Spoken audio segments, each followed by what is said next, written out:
कुछ तांत्रिक आत्माओं को वश में करने के लिए अपनी तांत्रिक क्रिया शुरू करते हैं, लेकिन गलती से उनमें से एक ऐसी शक्तिशाली आत्मा मुक्त हो जाती है जिसे कंट्रोल कर पाना इन लोगों के बस की बात नहीं थी। अब उसके बाद वो आत्मा एक बहुत बड़े महल में जाती है और वहां पर पैरानॉर्मल घटनाएं होना शुरू हो जाती है। इसी के साथ उस महल में रहने वाले कई लोगों की मौतें भी होने लगती है और किसी को भी इसके पीछे का कारण समझ नहीं आ रहा था। अब ये आत्मा किसकी है और इस घर के लोगों को वो क्यों मार रही है? क्या इस आत्मा को कोई दैवीय शक्ति रोक पाएगी या फिर ये आत्मा अपना बदला लेकर ही रहेगी? यही देखेंगे हम आज की हॉरर कहानी में। तो दोस्तों, मेरा नाम है किरण और आप देख रहे हैं हॉरर बॉक्स हिंदी। अगर आपको भी ऐसे ही हॉरर मूवीज देखना पसंद है तो हमारे चैनल को सब्सक्राइब जरूर कीजिए, क्योंकि हम आपके लिए ऐसे वीडियोस लाते रहते हैं। तो चलिए बिना किसी देरी के शुरू करते हैं आज की कहानी। कहानी की शुरुआत होती है देवी की एक बहुत बड़ी मूर्ति से। हम देखते हैं कि उस मूर्ति को कुछ लोग मंदिर से बाहर लेकर जा रहे थे। दोस्तों, ऐसा इसीलिए था क्योंकि मंदिर में रिनोवेशन का काम चल रहा था और रिनोवेशन के दौरान मूर्ति को कुछ हानि ना हो, इसलिए गांव के लोग मूर्ति को टेम्पररी 10 दिन के लिए मंदिर से बाहर लेकर जा रहे थे। 10वें दिन देवी माँ की मूर्ति को पूरी विधि विधान के साथ वापस से मंदिर में स्थापित किया जाने वाला था। अब यहाँ पर गांव वालों का मानना था कि उनके गांव की रक्षा देवी करती है और इन 10 दिनों में देवी माँ मंदिर में नहीं होगी तो उनके गांव को बुरी शक्तियों का खतरा हो सकता है। और दोस्तों, इसके तुरंत बाद हम कुछ तांत्रिकों को देखते हैं जो मंदिर के कुछ दूरी पर ही कुछ अजीब से रिचुअल कर रहे थे। ये तांत्रिक लोग जानते थे कि देवी माँ अभी मंदिर में नहीं है और उनके ना होने का ही ये फायदा उठा रहे थे, यानी कि वो बुरी आत्माओं को वश में करके पूरी दुनिया पर राज करना चाहते थे। लेकिन इसी दौरान एक बहुत ही ताकतवर और बुरी आत्मा आजाद हो जाती है जिसे कोई भी तांत्रिक कंट्रोल नहीं कर पाता। ऐसे में वो तांत्रिक इधर उधर भागने लगते हैं और वो आत्मा जंगल से गांव में आकर एक महल में प्रवेश करती है। अब यहाँ पर हमें पता चलता है कि इस महल के जो मालिक है वही टेम्पल के रिनोवेशन का काम भी कर रहे हैं और वो वहाँ से अपने महल वापस आ रहे थे कि तभी वो गूंगा बाबा उन्हें चेतावनी देने की कोशिश करता है, लेकिन ये बाबा कुछ बोल नहीं सकते थे तो बस शोर मचा रहे थे।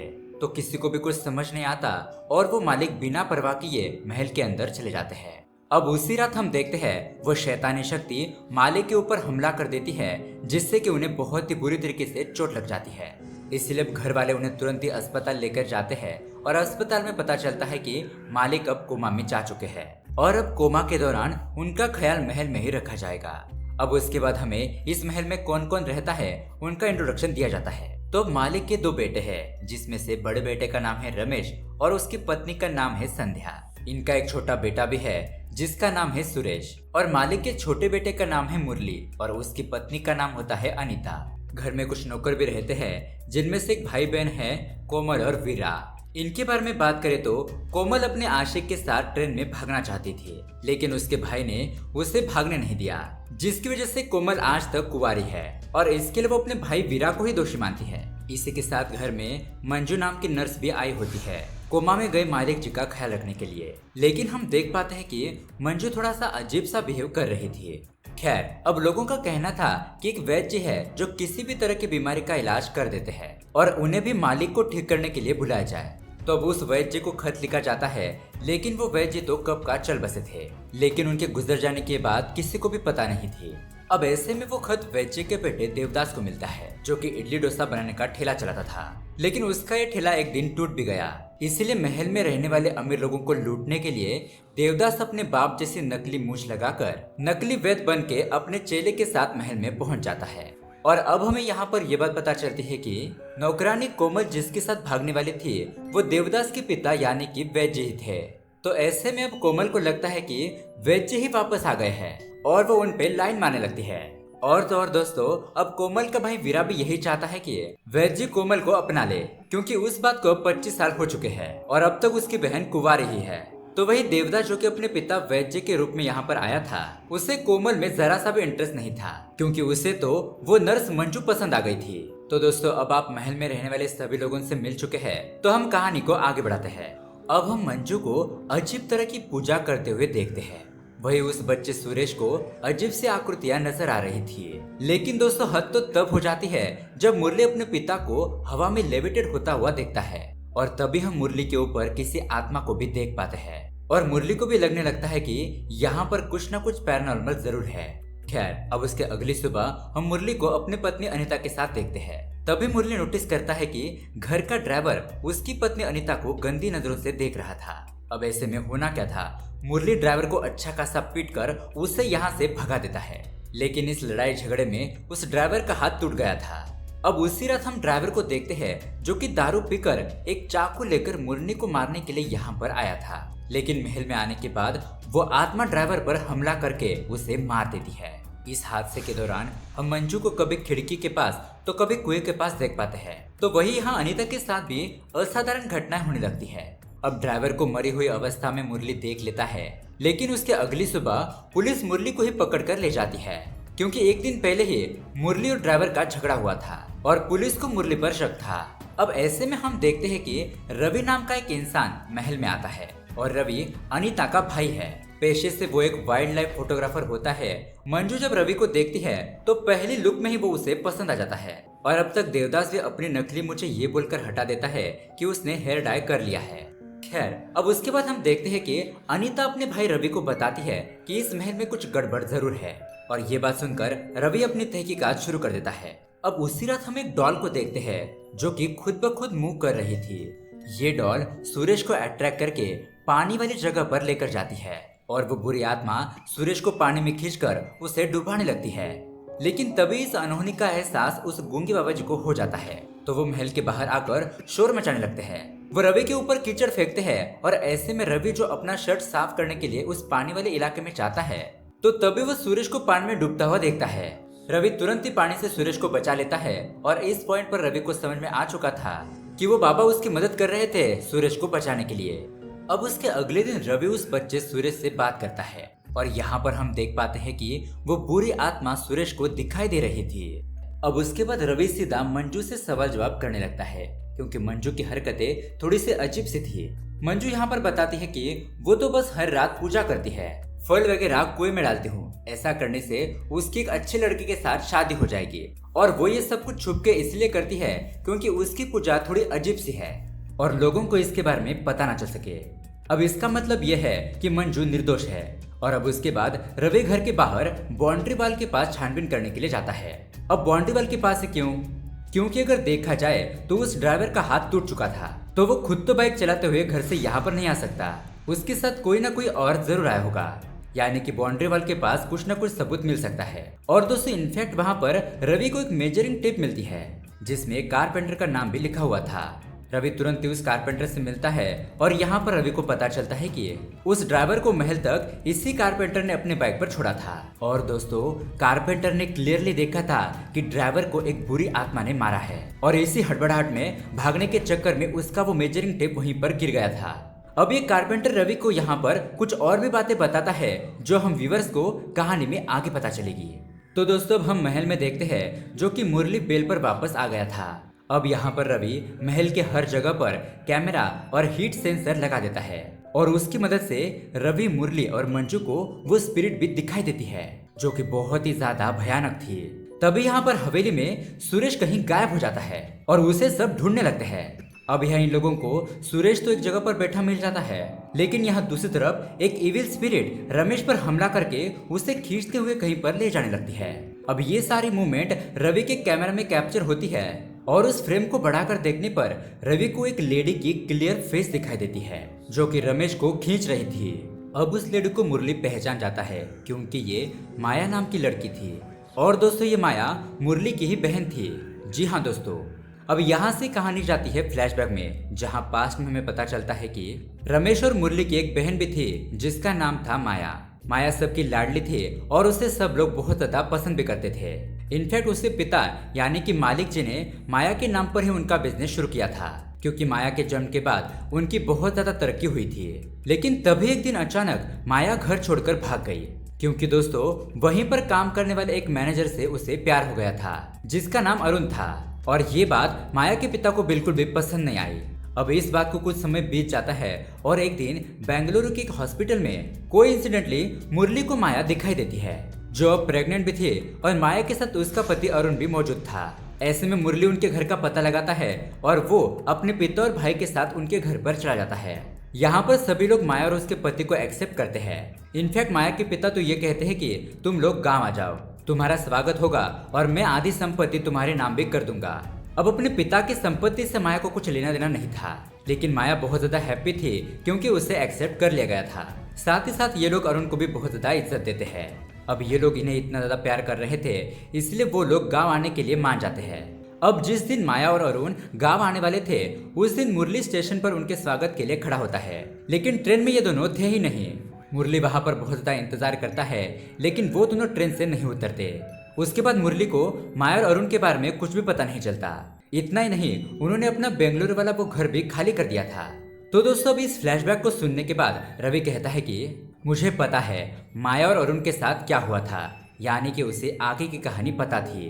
अब दोस्तों, आप सोच रहे होंगे कि रवि को कैसे पता चला, क्योंकि दोस्तों रवि को उस कारपेंटर ने आगे की कहानी बताई थी। अब दोस्तों, कारपेंटर को कैसे पता?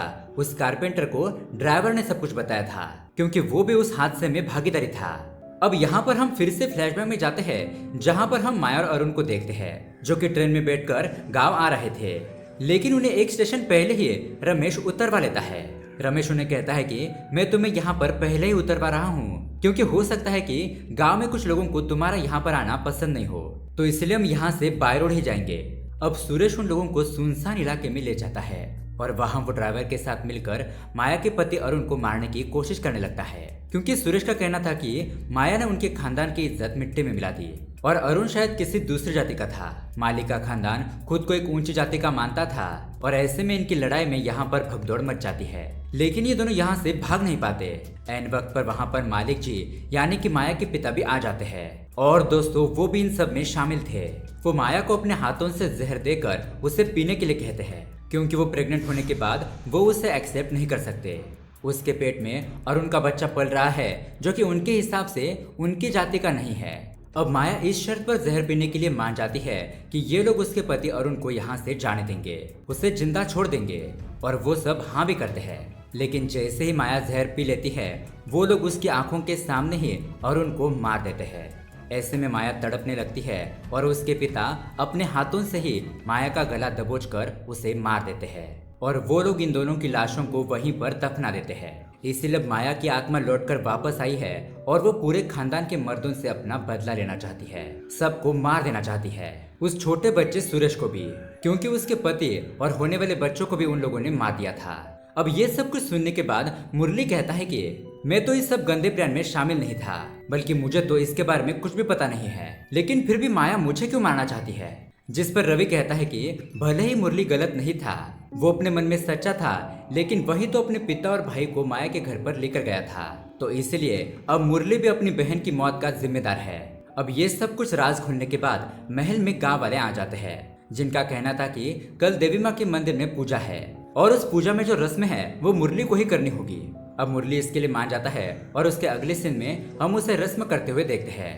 यहाँ इस तरफ हम देखते हैं रवि और मंजू एक गुरुजी से मिलने के लिए जाते हैं और ये गुरुजी मंजू के अंकल थे। ये गुरुजी माया की इविल स्पिरिट को रोकने में मदद कर सकते थे। अब गुरुजी माया की आत्मा को डायरेक्ट यहाँ पर बुलाने के लिए कुछ रिचुअल्स वगैरह करने लगते हैं, लेकिन इसकी वजह से वहाँ पर दूसरी ही आत्माएं आने लगती है। इससे गुरुजी समझ जाते हैं कि जरूर माया की आत्मा ने किसी इंसान के अंदर प्रवेश कर लिया है, तभी वो बुलाने पर नहीं आ रही। फिर गुरुजी रवि को एक नींबू देते हैं, जिसके जरिए ये पता लगा जा सकता है कि माया की आत्मा किसके अंदर है। अब उसके बाद ये लोग नींबू लेकर महल में पहुंचते हैं तो संध्या इनके सामने आती है और जैसे ही संध्या इनके सामने आती है वो नींबू सड़ने लगता है। सबको लगता है कि रमेश की बेबी संध्या के अंदर ही माया की आत्मा आ चुकी है, लेकिन रवि ने नोटिस कर लिया था कि नींबू पिछली ओर से सड़ा हुआ था और पीछे तो अनीता खड़ी थी। जी हाँ दोस्तों, रवि की बहन अनीता के अंदर ही माया की आत्मा थी। ऐसे में रवि का कहना था कि ये सब अच्छा ही हुआ कि अनीता को ऐसा लगता है कि हमें संध्या के ऊपर ही शक है, हम इसका फायदा उठाकर प्लान वगैरह बना सकते हैं। अब इन सारी घटनाओं के दौरान मालिक जी को थोड़ा सा होश आने लगता है और अनीता के अंदर जो माया की आत्मा थी वो इस चीज को भांप लेती है। वो मालिक जी को यानी कि अपने पिता को ही सेम जहर पिलाकर मार देती है और शायद अब तक उसने अपने भाई रमेश को भी मार दिया था। फिर हम रवि को देखते हैं, उसका प्लान ये था कि वो उस जगह को खोजेगा जहाँ पर माया के शरीर को दफनाया गया था और वो ऐसा एक चमत्कारी नारियल की मदद से करेगा। अब मुरली पूरे परिवार को रेस्टोरेंट में लेकर जाएगा, ये बताकर कि संध्या के अंदर भूत है और इसलिए उसे कहीं बाहर लेकर जाना होगा। इसी दौरान रवि बस में जोर से ब्रेक लगाता है और अनीता जो कि उस वक्त सेब काट रही थी, उसका हाथ चाकू से कट जाता है।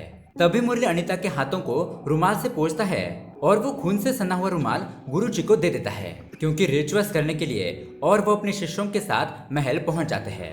अब परिवार वाले तो संध्या को भूत समझ रहे थे, लेकिन जल्दी ही उन्हें भी पता लग जाता है कि असली भूत तो अनीता के अंदर है, मतलब कि अनीता के अंदर माया की आत्मा है। अब इस पॉइंट पर माया की लाश मिल गई थी और महल में रिचुअल्स भी शुरू हो गए थे। तभी कुछ ही देर में अनीता भी भांप लेती है कि यहाँ पर कुछ न कुछ गड़बड़ जरूर है और वो खुद बस चलाकर महल पहुंचती है। ऐसे में गुरुजी और उनके शिष्य अनीता के अंदर जो माया की आत्मा थी उससे लड़ने लगते हैं, लेकिन अनीता की शक्तियां उन पर भारी पड़ रही थी। एक पॉइंट पर गुरुजी उस खूनी रुमाल का इस्तेमाल करके अनीता के अंदर जो माया थी उसे एक सर्कल के अंदर कैद कर लेते हैं। ऐसा लग रहा था कि अब सब कुछ कंट्रोल में आ रहा है, लेकिन इस पॉइंट पर हमें पता चलता है कि ये सब रिचुअल्स करके भले ही हम माया की आत्मा को पराजित कर सकते हैं, लेकिन इससे अनीता का शरीर भी खत्म हो जाएगा। तो किसी स्ट्रांग और पवित्र आत्मा वाले इंसान को आगे आना होगा और उसे अपना शरीर दांव पर लगाना होगा।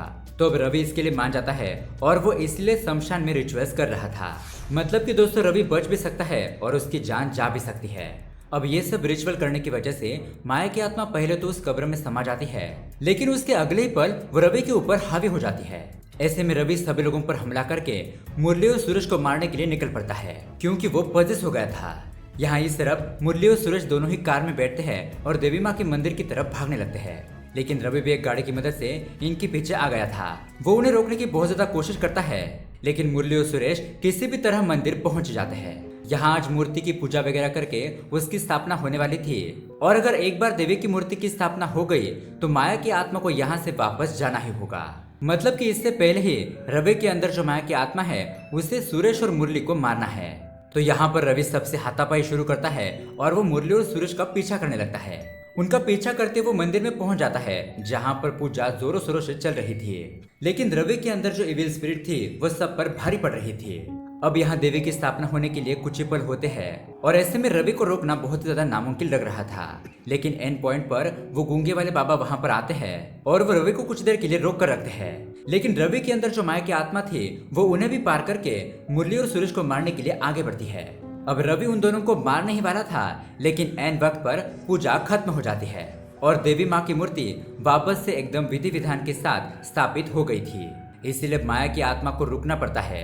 इनफैक्ट उससे रवि के शरीर से बाहर भी निकलना पड़ता है और यहाँ माया की आत्मा को हवा में उड़ता हुआ देखते हैं जो कि इन सबको दिखाई दे रही थी। फिर वो वहां से गायब हो जाती है और फाइनली मुरली और सुरेश बच गए थे और तो और रवि भी इस हादसे से बच जाता है क्योंकि शायद उसका शरीर मजबूत और उसकी आत्मा पवित्र है। उसकी बहन अनीता इस हादसे को सह नहीं पाती और उसका शरीर नष्ट हो जाता, लेकिन रवि ने ये सब कुछ अपने ऊपर लेके सबको बचा लिया। मतलब कि अनीता भी बच गई और रवि भी सही सलामत है। अब दोस्तों कहानी के एंड में हम देखते हैं कि सभी लोग महल की तरफ जा रहे थे और यहाँ हम रवि और मंजू को एक साथ कार में बैठा हुआ देखते हैं। मतलब कि इन दोनों का रोमांटिक रिलेशनशिप चल रहा है और यहाँ पर वैद्य जी का बेटा देवदास भी सब लोगों को अपनी सच्चाई बता देता है कि वो वैद्य जी नहीं बल्कि उनका बेटा है। और ये बात सुनकर कोमल बहुत ज्यादा गुस्सा हो जाती है, लेकिन तभी हम महल के बाहर कचरे में उस डॉल को देखते हैं जिसके पीछे सुरेश भाग रहा था और पानी में डूबते डूबते बच गया था। तभी हम देखते हैं ये डॉल अपने आप ही चलकर महल के अंदर प्रवेश करती है और ऐसा लग रहा था कि माया की आत्मा पूरी तरीके से वापस नहीं लौटी है। मतलब कि ये माया की आत्मा है या फिर उसके पेट में जो बच्चा था उसकी आत्मा है, ये यहाँ पर क्लियर नहीं किया जाता। और दोस्तों इसी पॉइंट पर ये मूवी यहीं पर एंड हो जाती है। तो दोस्तों ये मूवी आपको कैसी लगी हमें कमेंट करके जरूर बताइएगा। साथ ही ऐसे ही हॉरर मूवीज देखने के लिए हमारे चैनल को सब्सक्राइब जरूर कीजिए। मिलते हैं अगली वीडियो में। Thanks for watching.